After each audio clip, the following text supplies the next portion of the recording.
Ministério Marcos da Silva, marcosdasilva.org.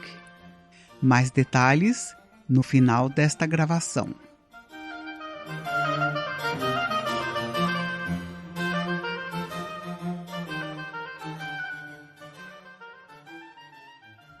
Série O Sermão da Montanha. Estudo número 4. Bem-aventurados os pobres de espírito. Das 9 bem-aventuranças contidas no Sermão da Montanha, Jesus começou mencionando que a maior das bênçãos, o reino dos céus, pertence a uma classe muito especial entre os seres humanos, os pobres de espírito. Verso: Bem-aventurados os pobres de espírito, porque deles é o reino dos céus. Mateus 5, 3. Na língua original, o pobre é aquele que lhe falta algo essencial para viver ou ser feliz. No hebraico, oni, ser humilde, afligido, pobre, fraco, carente. E no grego, ptoros, pedir, pedinte, mendigo, pobre. Em todas estas possíveis traduções, podemos notar que a pessoa é uma desprivilegiada nesta vida. Notamos que lhe falta algo necessário, mas que, por um motivo ou outro, ela não possui.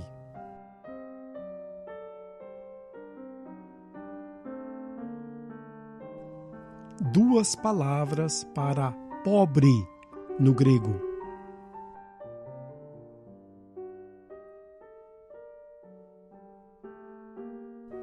No grego, porém, existem duas palavras para pobre, sendo que o seu uso aparenta estar ligado ao nível de pobreza. Além da palavra usada nesta bem-aventurança, também se usa o penicros, como no caso da viúva que colocou uma moedinha na coleta do templo. Lucas 21, 2. No caso da viúva, ainda que pouco, ela pelo menos possuía algo para dar. A palavra ptoros, usada no Sermão da Montanha, no entanto, traz consigo a ideia de alguém que é tão pobre que ele se encolhe e se esconde de pavor. Daí a imagem de um mendigo que de tanta necessidade se encolhe ao pedir, temendo não ser auxiliado na sua carência. Na parábola do homem rico e Lázaro, esta palavra, ptoros, é usada se referindo a Lázaro. Verso: Ao seu portão, fora, deitado, um mendigo, ptoros, chamado Lázaro, todo coberto de úlceras. Lucas 16, 20.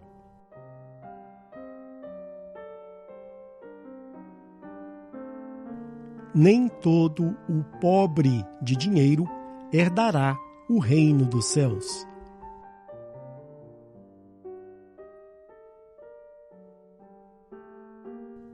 Se Jesus não tivesse adicionado o qualificativo de espírito, entenderíamos que o reino de Deus pertence aos pobres, financeiramente falando. Este entendimento, no entanto, não se encaixaria com a mensagem da salvação do Evangelho, onde pessoas de todas as classes sociais possuem acesso ao caminho da salvação. De fato, logo mais adiante, no mesmo Sermão do Monte, Jesus nos ensina que devemos dar e emprestar àqueles que nos pedem. Mateus 5, 42. Certamente que se todos os seguidores de Jesus não possuíssem bens materiais, nenhum deles teria o que emprestar, muito menos o que dar. Não existe respaldo na palavra para o entendimento de que ser financeiramente destituído, por si só, é um requisito para herdar o reino de Deus. Pois, obviamente, existe e sempre existiu milhões de pessoas pobres no mundo que não têm o menor interesse por Jesus e seu evangelho. Certamente que não obterão a salvação por serem financeiramente pobres, mesmo rejeitando a Cristo.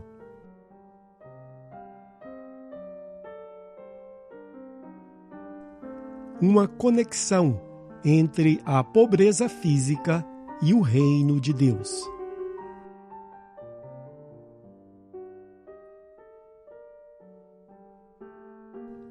É interessante observar, no entanto, que no seu paralelo em Lucas, o versículo não contém o termo de espírito, entre aspas, mas se lê, verso.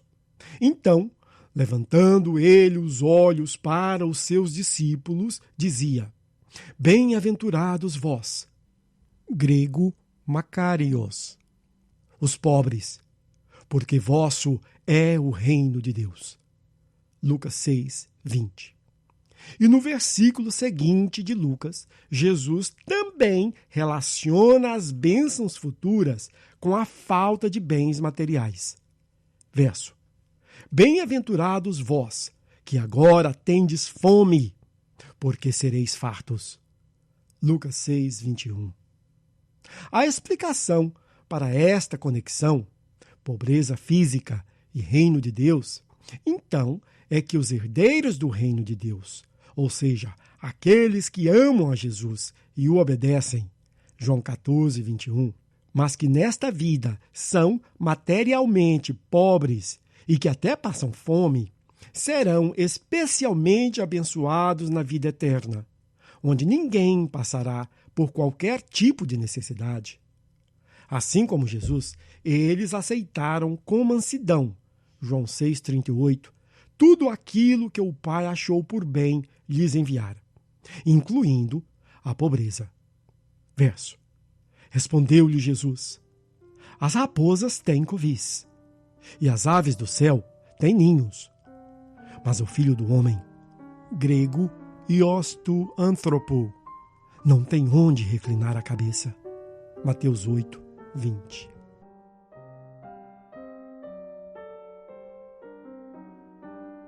O espírito é superior ao corpo.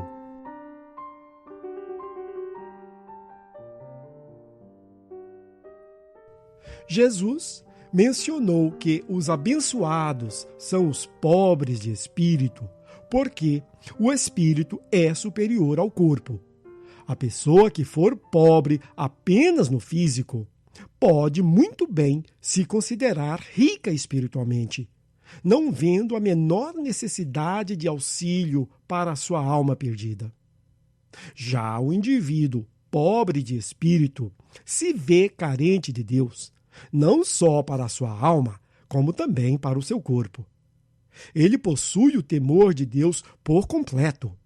Verso: Temei antes aquele que pode fazer perecer no inferno tanto a alma, grego psirri, como o corpo, grego soma, Mateus 10, 28.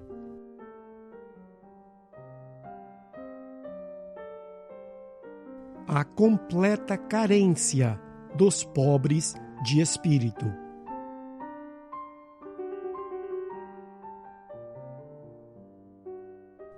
O pobre de espírito é aquele que se entregou por completo aos cuidados de Deus.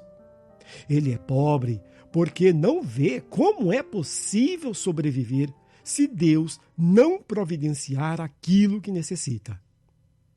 Este senso de necessidade de Deus não se limita a uma ou outra área da sua vida, mas sim a todas elas. Caso contrário, se ele se visse bem em certas áreas, ele não seria completamente necessitado, mas apenas parcialmente. Esta necessidade parcial o desqualificaria como um genuíno pobre. A palavra usada por Jesus, torros, não se aplicaria a ele. Não, o verdadeiro pobre se vê dependente de Deus na sua totalidade, tanto para as coisas relacionadas com o mundo físico como para o espiritual. Desde o momento que o pobre de espírito acorda, a cada hora do seu dia a dia, ele está continuamente consciente do seu estado desesperador de completa carência de Deus. Verso. Clamou este pobre Pitós, e o Senhor o ouviu, e o livrou de todas as suas angústias. Salmos 34, 6.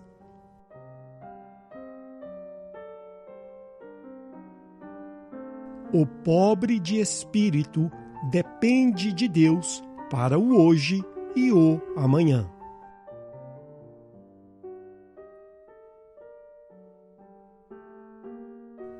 O pobre de espírito é carente de Deus para o hoje e para o amanhã.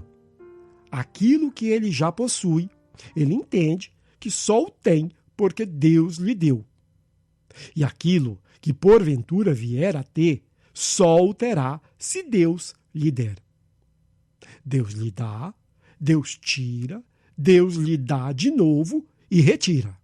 Sempre Deus, quando e como lhe for do agrado. Foi isso o que Jó quis dizer com as palavras. Verso. Nu saí do ventre de minha mãe, e nu tornarei para lá.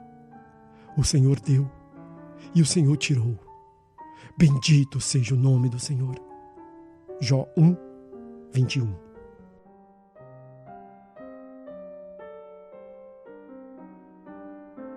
O exemplo de Jó.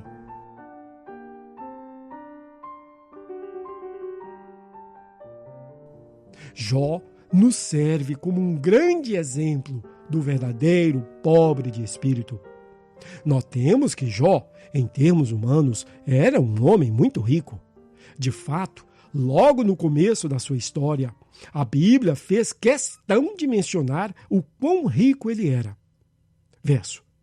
Possuía ele 7.000 ovelhas, 3.000 camelos, 500 juntas de boi e 500 jumentas, tendo também muitíssima gente ao seu serviço, de modo que este homem era o maior de todos os do Oriente. Jó 1, 3. Deus, porém, em questão de horas, tirou tudo aquilo que possuía. Se Jó não tivesse consciência da sua pobreza espiritual, ele teria explicado o ocorrido, culpando aos outros e a si mesmo.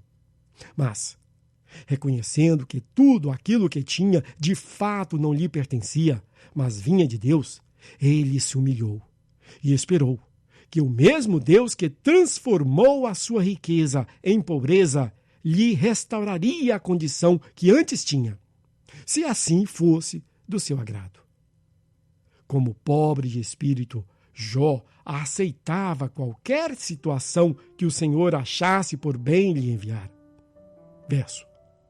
Receberemos de Deus o bem e não receberemos o mal? Em tudo isso, não pecou Jó com os seus lábios. Jó 2, 10.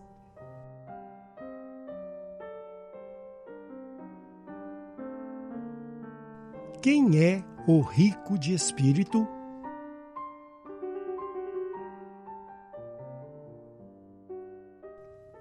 Se o pobre de espírito é o homem que reconhece precisar de Deus para tudo, o rico de espírito é então aquele que se acha capaz de prover para si mesmo.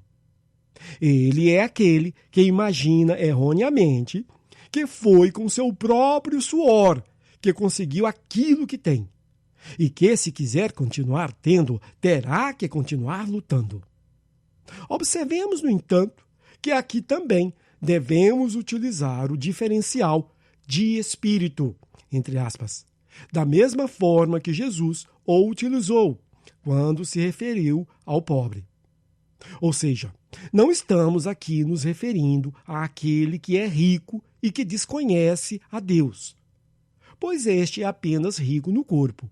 E, muito embora este também no final verá que nada tinha, o rico de espírito se encontra em situação pior.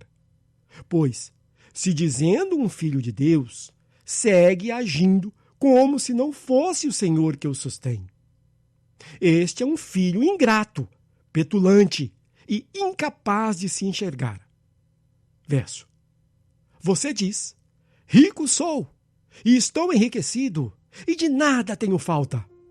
E não sabe que é um coitado, e miserável, e pobre, grego, ptorros, e cego, e que está nu.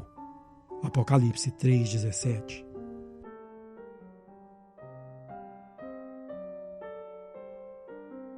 A diferença entre o pobre e o rico de espírito.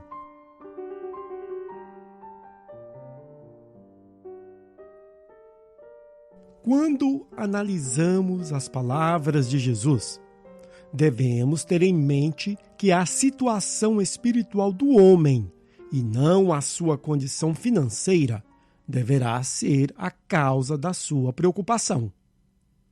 O homem rico de espírito não é de fato rico de espírito, ele apenas age como se o fosse, se iludindo o tempo todo. Ele não tem nenhum crédito com Deus, mas se comporta como se tivesse. Todo ser humano, se Deus não se compadecer dele, receberá, no final, o castigo que merece pela sua rebeldia contra o seu Criador. Mateus 16, 27. Enquanto o pobre de espírito reconhece a sua condição de pecador merecedor da justiça divina e por isso se lança aos pés do Senhor em arrependimento e desespero, pedindo por misericórdia, direcionamento e força para abandonar o pecado que está bloqueando o seu relacionamento com Deus. Isaías 59, 2, Jeremias 5, 25, Miqueias 3, 4, Lucas 13, 3, Romanos 2, 8 e 9 e Tiago 4, 8. O rico de espírito não vê a necessidade de tal comportamento, pois imagina já possuir o necessário para alcançar o reino de Deus. O reino de Deus pertence aos pobres de espírito, pois apenas estes reconhecem a sua contínua dependência da misericórdia do Pai. Verso. Mas o publicano, estando em pé de longe, nem sequer levantava os olhos ao céu, mas batia no peito, dizendo: ó Deus, tem misericórdia de mim, um pecador. Grego, amartolos. Lucas 18, 13.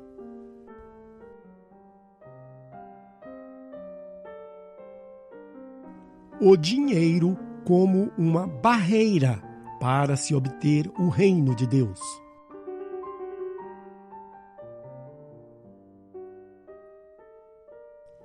Mas, voltando àquilo que foi falado no início deste estudo, não temos como separar o pobre de espírito da pessoa financeiramente pobre, pois certamente que existe algo em comum entre os dois.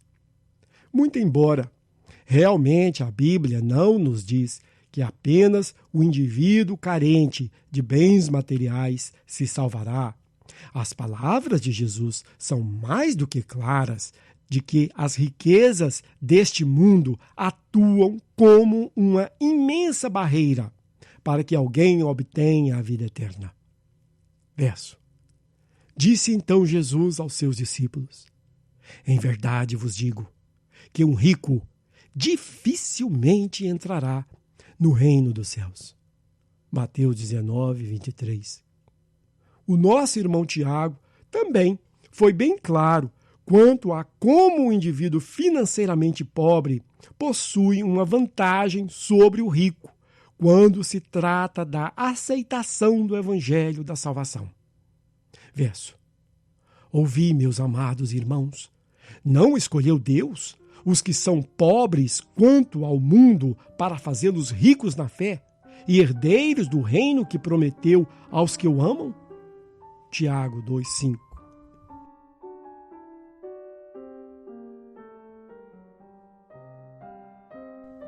Quem já é financeiramente pobre tem mais facilidade para se tornar pobre espiritualmente.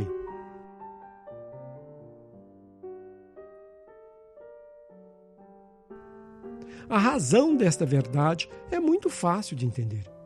O indivíduo financeiramente carente naturalmente se encontra em uma situação de procurar pela ajuda de alguém na sua vida de necessitado. Para ele, que já é carente no físico, não é nada de especial entender e aceitar que também se encontra carente de espírito. O homem rico, no entanto, uma vez que está materialmente bem, precisará de uma tremenda fé para aceitar que, apesar de estar em uma situação de fartura neste mundo, ele se encontra em um estado de completa necessidade da misericórdia de Deus para herdar o mundo futuro, onde o que tem aqui não lhe será de serventia alguma. Verso: E direi à minha alma, alma, tens em depósito muitos bens para muitos anos. Descansa, come, bebe e alegra-te. Mas Deus lhe disse: Insensato, esta noite te pedirão a tua alma. E o que tens preparado, para quem ficará? Lucas 12, 19 e 20.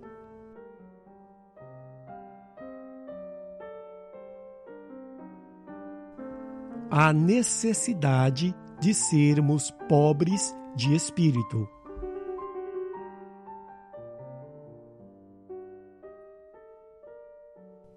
Queridos, felizes são os pobres de espírito, pois deles é o reino de Deus. Jesus veio especificamente para nós, carentes espirituais. Verso: O Espírito do Senhor está sobre mim, porquanto me ungiu para anunciar boas novas aos pobres. Lucas 4, 18. Ver também Isaías 61, 1. Devemos ser espiritualmente pobres se queremos herdar a nossa morada com o Pai quando deixarmos a vida atual. Aliás, devemos ser pobres se queremos hoje mesmo, ainda no mundo presente, viver o reino de Deus que habita dentro de nós. Lucas 17, 21.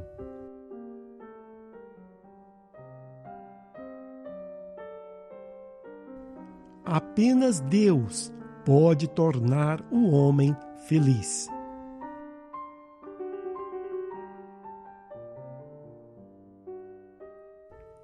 Devido ao fato de que praticamente tudo neste mundo se consegue com dinheiro, Deus deixa mais do que claro que a verdadeira felicidade presente e futura não é obtida com aquilo que o homem tem. Pois para Deus, a fonte da felicidade, o homem não tem nada. A felicidade que tanto desejamos é dada gratuitamente por Ele, sem qualquer necessidade de pagamento da nossa parte. Deus, então, nos convida a irmos a Ele, pobres e cientes de que não temos nada de valor que Ele queira. E então, seremos atendidos na nossa petição. Esse é um convite feito a todos os seres humanos, mas que, infelizmente, poucos aceitam a oferta. Verso: Vós, todos os que tendes sede, vinde às águas, e os que não tendes dinheiro, vinde, comprai e comei. Sim, vinde e comprai, sem dinheiro e sem preço, vinho e leite. Isaías 55, 1.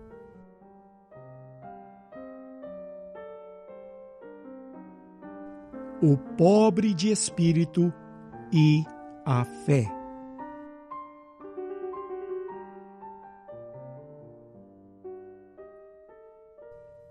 Deus cuida dos seus filhos em todas as áreas da sua vida, tanto física quanto espiritual. bastando tão somente que o reconheçamos como a nossa única fonte de felicidade. Sim, este é um ato de fé. E como tudo aquilo que envolve a fé, precisamos estar dispostos a agir sem que tenhamos uma prova. Mas lhe garanto, irmãos, que este é um ato de fé que valerá a pena. Viver como pobres de espírito é viver carentes, mas na certeza de que nada nos faltará, pois temos um fiel provedor. Sim, nada nos faltará, nem hoje, nem amanhã, nem na eternidade. Lembremos que o nome do nosso Deus é Jeová Jiré. Deus proverá. Espero te ver no céu.